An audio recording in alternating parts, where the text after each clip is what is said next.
queridos, tudo bem? Hoje nós vamos conversar sobre a expressão não obstante.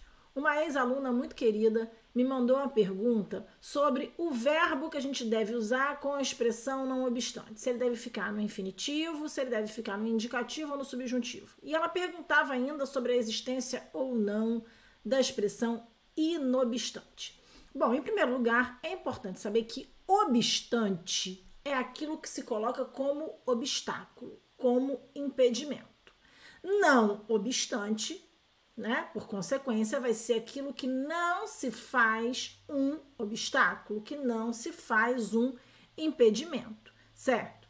Sob essa perspectiva, a expressão não obstante tem um sentido muito equivalente ao da expressão apesar de, e vai ocupar exatamente o espaço dessa construção que é uma locução prepositiva. Apesar de é uma locução prepositiva.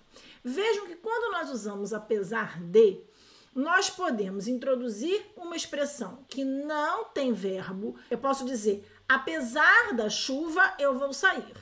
Vejam que na construção apesar da chuva, nós temos apenas um adjunto adverbial, nós não temos verbo ali. Também podemos usar não obstante nesse lugar. Não obstante a chuva, vamos sair. Nesse caso, a locução prepositiva não introduz oração, não há verbo nenhum aí.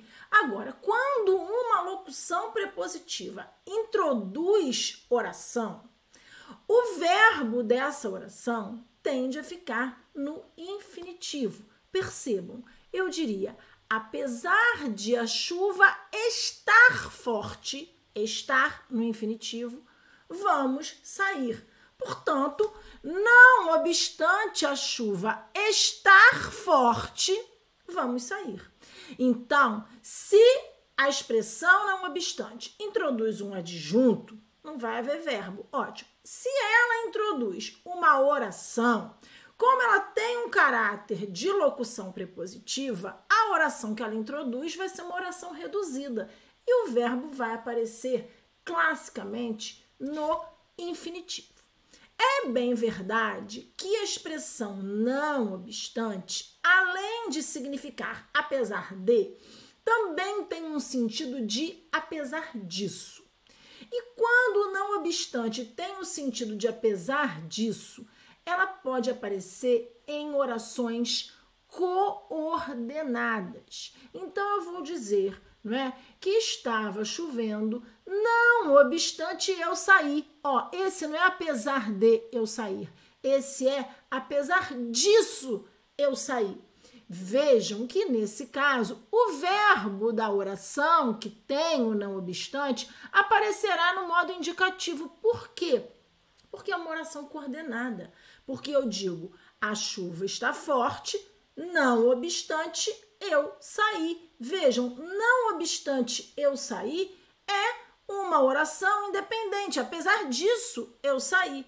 Eu poderia, inclusive, colocar um ponto entre essas orações. Por quê? Porque elas têm independência sintática. E o verbo, no modo indicativo, é uma marca. Lógico que não é a única, mas é uma marca dessa independência sintática. Professora, significa que é errado, então, usar não obstante com verbos no modo subjuntivo? Queridos, se a gente for seguir um rigor gramatical mais intenso, é sim.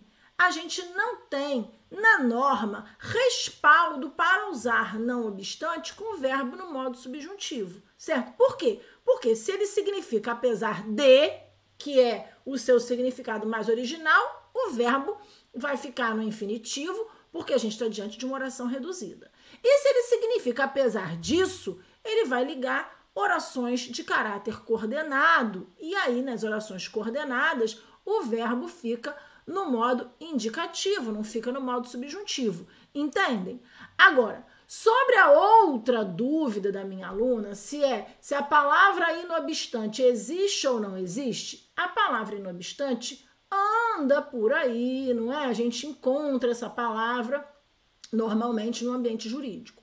Mas, oficialmente, essa palavra não existe na língua portuguesa, certo? Ela não encontra registro nos dicionários e ela não encontra também registro no vocabulário ortográfico da língua portuguesa, que é, sem dúvida, a nossa fonte mais confiável, certo? Então, eu vou ficando por aqui.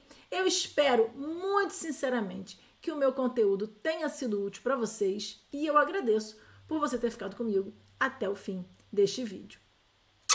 Um beijo e até a próxima!